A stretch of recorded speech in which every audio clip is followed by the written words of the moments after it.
আসসালামু আলাইকুম। প্রিয় দর্শক, অন্য মঞ্চের আলোচনায় আপনাদের সকলকে আমন্ত্রণ জানাচ্ছি। আজ আমাদের সঙ্গে আমন্ত্রিত অতিথি হিসেবে আছেন গোদের উপর বিস্ফোরা হতে যাচ্ছে মোদী সরকারের জন্য।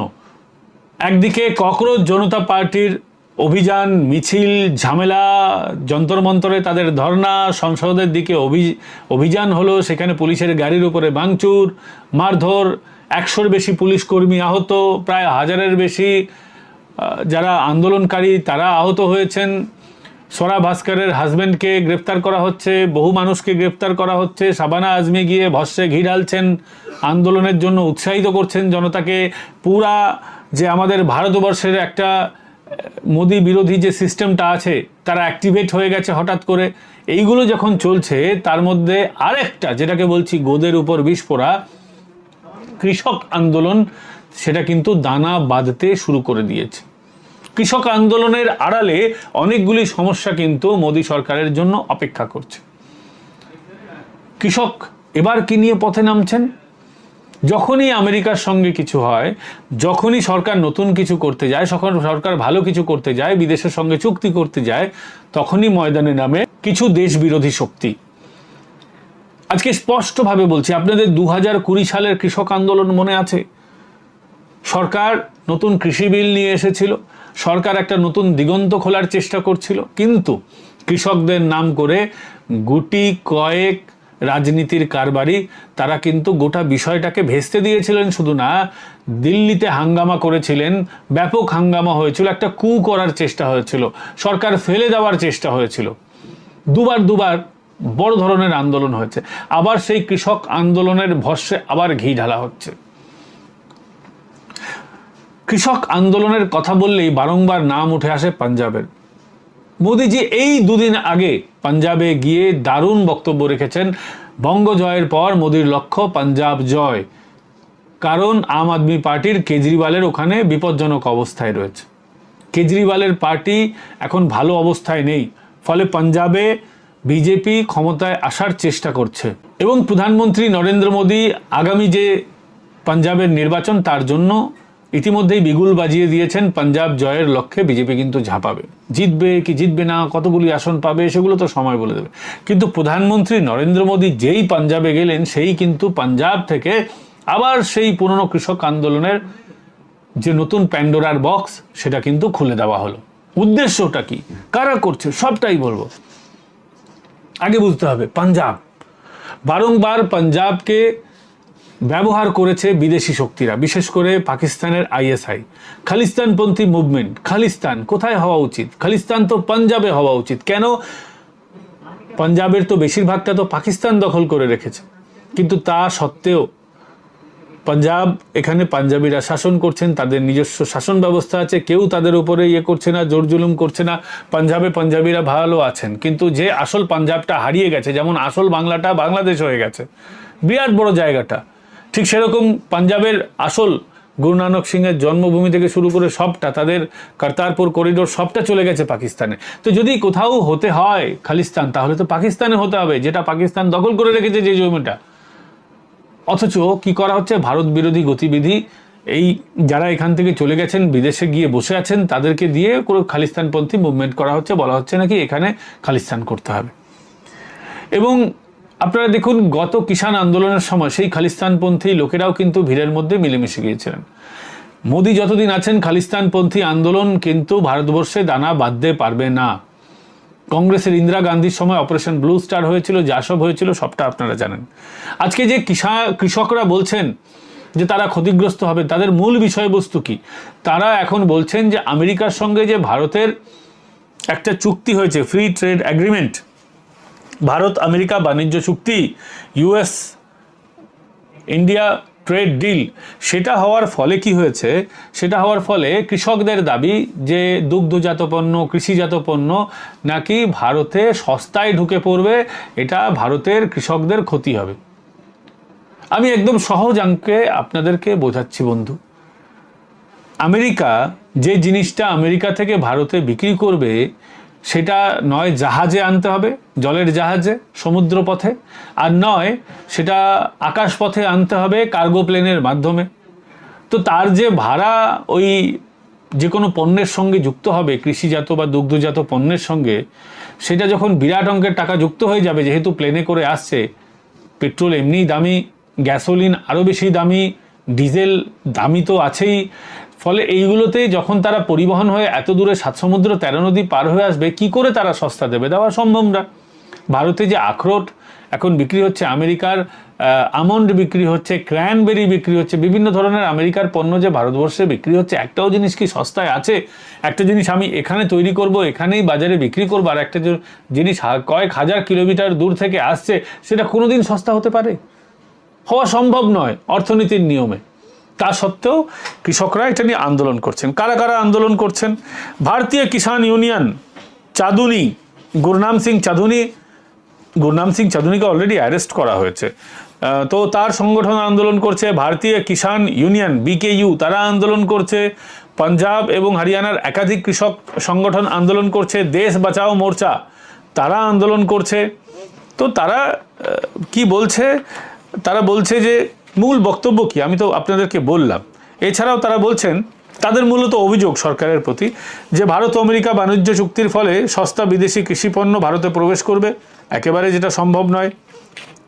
দেশীয় কৃষক, বিশেষ করে দুগ্ধ, ভুট্টা, ডাল, সয়াবিন এবং অন্যান্য কৃষিপণ্যের উৎপাদকরা ক্ষতিগ্রস্ত হবেন, সেটাও পুরোপুরি মিথ্যে। কৃষকদের দাবি সরকারের সঙ্গে আলোচনা করে এইগুলো করা উচিত ছিল। আরে সরকার যা করবে সবার সাথে যদি কথাই বলতে যায়, তাদেরকে রাজি খুশি করে করতে হয়, একটাও তো কাজ করতে পারবেন না। 10 জনকে ডাকবেন, 8 জন রাজি হবে, 2 জন রাজি হবে না। যারা রাজি হবে না তারা আন্দোলনে বসে পড়বে, সোনাম ওয়াংচুকদের মতো। এইভাবে কখনো কিন্তু সরকার চলতে পারে না। সরকার আজকে অবশ্য প্রতিশ্রুতি দিয়েছে যে আন্দোলনকারীরা যা বলছেন সেগুলো শোনাটুনা হবে, কিন্তু আপনারা ভেবে দেখুন যে কৃষকদের অসুবিধা হচ্ছে, বলা হচ্ছে, তাই তো? তো পাঞ্জাব আর হরিয়ানাতেই কি চাষিরা থাকে? পশ্চিমবঙ্গে থাকে না? উত্তরপ্রদেশ এত বড় রাজ্য, সবচেয়ে বড় রাজ্য, সেখানে থাকে না? রাজস্থানে থাকে না? সাউথ ইন্ডিয়ায় তামিলনাড়ুতে থাকে না? তেলেঙ্গানায় থাকে না? বিহারে থাকে না? আসামে থাকে না? সারা ভারতবর্ষের কৃষকদের কোনো সমস্যা নেই, পাঞ্জাব এবং অল্প একটু হরিয়ানা, এদেরই সব থেকে অসুবিধা? নাকি এটা রাজনৈতিক উদ্দেশ্য প্রণোদিত? 100% রাজনৈতিক উদ্দেশ্য প্রণোদিত। এই কৃষক আন্দোলন রাজনৈতিক উদ্দেশ্য প্রণোদিত, যার পেছনে কংগ্রেসের টাকা আছে, বিদেশি শক্তির টাকা আছে, এবং টাইমিংটা এদের দেখুন, ঠিক সেই সময় এই আন্দোলনটা করছে যেই সময়টা অলরেডি এই ককরোচ জনতা পার্টি আন্দোলন শুরু করেছে। আমি অবশ্যই বলবো যে এই ক্ষেত্রে নরেন্দ্র মোদী সরকারেরও বেশ কিছু ভুল আছে। কেন বলছি ভুল আছে? কালকে দেখুন যে আন্দোলনটা হলো, একেবারে সংসদ ভবন অবধি পৌঁছে গেলেন, কত মানুষ অ্যারেস্ট হলেন, কত মানুষের উপরে লাঠিচার্জ হলো, পুলিশ আহত হলেন। প্রধানমন্ত্রী নরেন্দ্র মোদীকে সংসদ ভবনে থেকে পেছনের দরজা থেকে বলা হচ্ছে, যে কোনো একটি দরজা থেকে, আমি পিছনের দরজা বলবো না, শব্দটা ব্যবহার করছি না, সংসদ ভবন থেকে প্রধানমন্ত্রীকে নিরাপত্তাজনিত কারণে বের করে নিয়ে যাওয়া হচ্ছে সারা পৃথিবীর কাছে। এটা কত বাজে ছবি ভেবে দেখুন তো। নরেন্দ্র মোদী শুধুমাত্র ভারতবর্ষের প্রধানমন্ত্রী বলে নয়, তিনি একজন আন্তর্জাতিক রাষ্ট্রনেতা। সারা পৃথিবী তার নাম জানে, তাকে একজন ভালো প্রশাসক হিসেবে, শক্ত নেতা হিসেবে জানে। সারা পৃথিবীতে কোথাও গেলে তাকে সম্মান করা হয়। তিনি নিজের দেশেই পালিয়ে যাচ্ছেন, এরকম যদি ন্যারেটিভ তৈরি হয়, তাহলে কি বার্তা যাবে সারা বিশ্বের কাছে? মেলোনি তাকে এত গুরুত্ব দেন, ট্রাম্প এত গুরুত্ব দেন, এমানুয়েল ম্যাক্রো তাকে গুরুত্ব দেন, মুসলিম দুনিয়ার প্রত্যেকটা নেতা তাকে এত গুরুত্ব দেয়, সে প্রিন্স সালমান থেকে শুরু করে যত আরব আমিরাতের শেখরা আছেন, প্রত্যেক রাষ্ট্রনেতা তাকে ইম্পর্টেন্স দেন, জাপান থেকে শুরু করে সকলেই। কিন্তু নিজের দেশেই আজকে দেখুন তো, ট্রাম্প যদি নিজের সংসদ ভবন থেকে পালিয়ে যাচ্ছে, এরকম একটা ন্যারেটিভ হবে, তাহলে তাকে একটা গ্লোবাল লিডার হিসেবে কি মানবে আগামী দিনে? যারা এই ধরনের ছবি ক্রিয়েট করছেন, তাদের কি উদ্দেশ্য আছে আপনারা এবার বুঝতে পারছেন তো? আমি আবার আরেকটা ভুল ধরছি এই সরকারের। যখন সোনাম ওয়াংচুক ওখানে যন্তর মন্তরে আন্দোলন শুরু করলেন, ওখানে পারমিশন তো যাই হোক কোর্ট ফোর্ট থেকে পেয়ে যাওয়া যেতে পারে, যদি সরকার পারমিশন না দিত এইসব বিষয় হতে পারে, দিলেন কেন আন্দোলনটা করতে? রাতারাতি উঠিয়ে দিলেন না কেন? কি করে নেবে কেউ? আজকে সিপিএম একটা বিরাট বড় ভুল করেছিল, মমতা বন্দ্যোপাধ্যায়কে ওই যে ধর্ণা করতে দিয়েছিল। বিজেপিও বারংবার ভুল করছে, লোকজনকে ধর্ণা করতে দিচ্ছে। আজকে শেখ হাসিনা ধর্ণা করতে দিয়েছিলেন ছাত্রদের, প্রথমে কোটা হাটাও তারপরে হাসিনা হাটাও, আন্দোলনে পরিণত হলো। কোন আন্দোলন যে আপনি সারা পৃথিবীর দেখুন, জেনজিদের যে নেপালে আন্দোলন হলো সেখানেও করাপশন একটা বিষয় ছিল, তারপর সরকারটাকে হাটাও। ভারতবর্ষে সম্ভব না, ছোটোখাটো দেশে একটা যে কোনো শহরেই গন্ডগোল পাকালে মোটামুটি খেল খতম হয়ে যায়, ভারতবর্ষে ওটা করা সম্ভব নয়, আমরা জানি। কিন্তু নরেন্দ্র মোদীকে তো বিপদে ফেলা সম্ভব, বারংবার তার ছবি খারাপ করা তো সম্ভব, তাকে টার্গেট করা তো সম্ভব, হ্যারেস করা তো সম্ভব হয়ে যাচ্ছে। তো এই ধরনের আন্দোলন সমূলে বিনাশ করতে গেলে শুরুতেই তো বিড়াল তো প্রথম রাতে মারতে হতো। কেন ওয়াংচুককে এতদিন বসতে দিলেন? কেন চ্যাংদোলা করে তুলে নিয়ে অ্যারেস্ট করার দরকার নেই? তাকে তো আটক করে রাখতে পারতেন, ছেড়ে দিতেন পরে। পশ্চিমবঙ্গে মমতা বন্দ্যোপাধ্যায়কে দেখে আপনারা শেখেননি তিনি কিভাবে আন্দোলনটা করতেন? তারপরে জগৎ প্রকাশ নাড্ডাজি সিজেপির প্রতিনিধিদের সঙ্গে যে বৈঠক করলেন, তাতে তো এই দলটাকে রাজনৈতিক দল হিসেবে বা যে কোনো এদেরকে স্বীকৃতি দিয়ে দিলেন আপনি। কে ককরোচ জনতা পার্টি? কেন এদের সঙ্গে বসা হলো? কি এদের অকাত আছে যে ভারতবর্ষের একজন মন্ত্রী তার সঙ্গে বসবে? উদ্দেশ্যটা কি? অমিত শাহ বলছেন বারংবার যে সারা ভারতবর্ষে কোথা থেকে ফান্ডিং আসছে, কে কোথায় আন্দোলন করছে তদন্ত হবে। তো তদন্ত তো সত্যি হওয়া দরকার ছিল, তদন্ত কেন হচ্ছে না? আমরা তো জানি যে এই যে সোনাম ওয়াংচুক একটা ফেরেববাজ। সোনাম ওয়াংচুক আমি আগেও দেখিয়েছি, আবার দেখাচ্ছি। সোনাম ওয়াংচুক 2007 সালের এই কাগজ মিথ্যে কথা বলছে না, এই কাগজ পরিষ্কারভাবে বলছে যে সোনাম ওয়াংচুক সরকারি জমি লে লাদাখে অকুপাই করে রেখেছে, গভর্নমেন্টকে ট্যাক্স দেয়নি, পয়সা দেয়নি, সরকারি জমি দখল করে রেখেছে, বিদেশি কন্ট্রিবিউশন আসতো, মানে বিদেশি পয়সা তার অ্যাকাউন্টে আসতো, তার যে সংগঠন তার অ্যাকাউন্টে, এবং এর অ্যান্টি ন্যাশনাল ব্যক্তি, চায়নাইজ কানেকশন আছে এর। আপনারা জানেই চীনে গেছে এর আগে, তারপরে ইউনিসেফের সঙ্গে দেখা করেছে, পুরো অ্যান্টি ন্যাশনাল মাল বিদেশ থেকে টাকা নিয়ে এসে নরেন্দ্র মোদী বিরোধী আন্দোলন করছে। এই সোনাম ওয়াংচুক তো পরিবেশ কর্মী, লে লাদাখে পরিবেশ নিয়ে কথা বলতো, আজকে হঠাৎ করে এই বিষয় নিয়ে শিক্ষা নিয়ে পড়ছে কেন? আচ্ছা, আমি একটা পরিষ্কার কথা বলি, এই যে নিট কেলেঙ্কারি করে এতটা কথা বলা হচ্ছে, আমাকে বলুন তো ধর্মেন্দ্র প্রধান কি পেপার লিক করিয়েছিল? না, পেপার লিক করিয়ে ধর্মেন্দ্র প্রধান পয়সা খেয়েছে? করেনি তো। তো যারা করেছে তারা দোষী, তাদেরকে তো অ্যারেস্ট করা হয়েছে। এবং এর পেছনে কারা আছে? এর পেছনে ওই বড় বড় যারা শিক্ষা প্রতিষ্ঠান আছে তাদের একটা আছে, যারা প্রাইভেট শিক্ষা প্রতিষ্ঠান, যারা নিটের জন্য ছাত্রদের তৈরি করে, যারা ছাপাখানা আছে তারা আছে, বড় বড় সিন্ডিকেটের লোকেরা আছে, বিভিন্ন রকম। এই নিট কেলেঙ্কারি সম্পর্কে আপনারা সকলেই জানেন কম বেশি করে, আমি এটা নিয়ে বিতর্ক তৈরি করতে চাই না। কিন্তু আমার কথা হচ্ছে যে কোথাও কোনো ট্রেন দুর্ঘটনা যদি হয়, রেলমন্ত্রী কি করবে? যারা আধিকারিকরা আছে তো তারা দায়ী। ঠিক সেরকমই শিক্ষায় নিটে যখন কেলেঙ্কারি হয়েছে, যারা ম্যানেজমেন্টে আছেন তারা তো বেশি দায়ী। এখানে ধর্মেন্দ্র প্রধান কি করবে? তাও আমি মনে করি যে যখন বিতর্ক হচ্ছে, ধর্মেন্দ্র প্রধানকে অন্য ডিপার্টমেন্টে দিয়ে দিন, অসুবিধা কিছু নেই।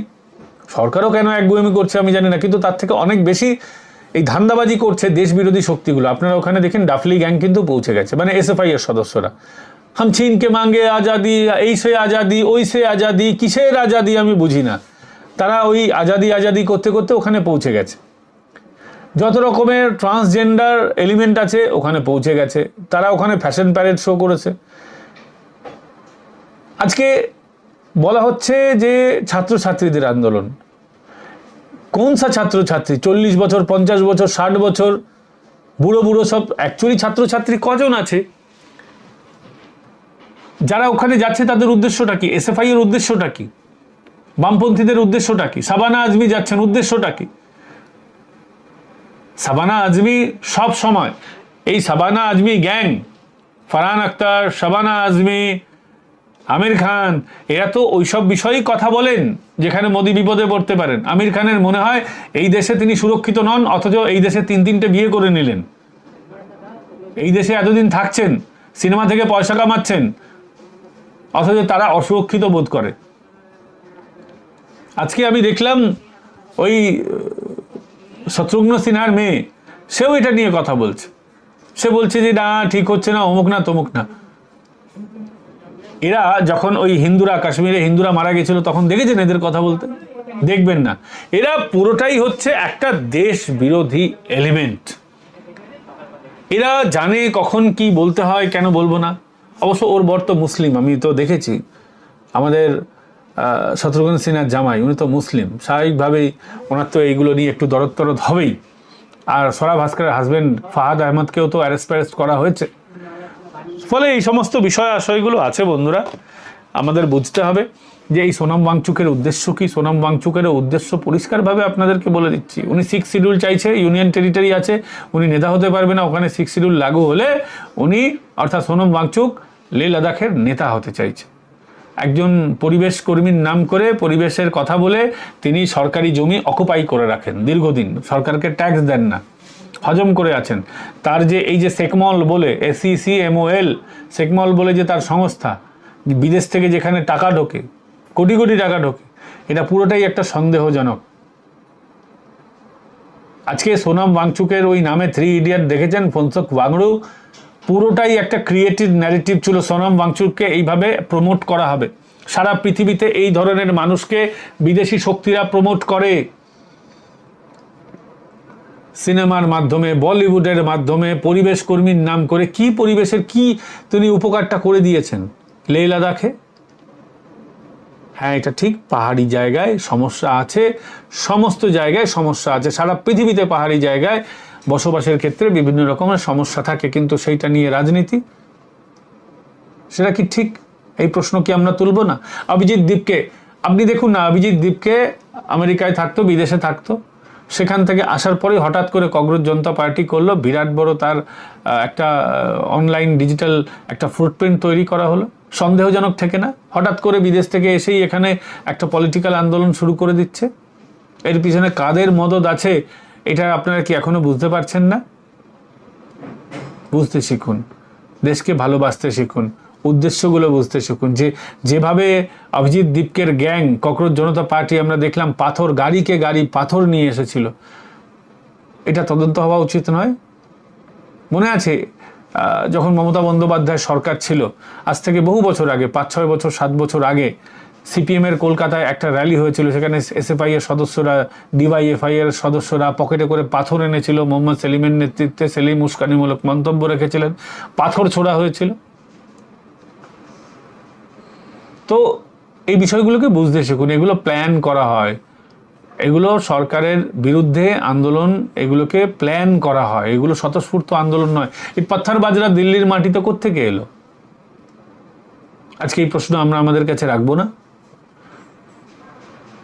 যাই হোক, আপনাদের এই বিষয়টা কেমন লাগলো, ভিডিওটা ভালো লাগলো কিনা মন্তব্য অবশ্যই জানাবেন। আগামীকাল আপনাদের সঙ্গে আবার দেখা হচ্ছে।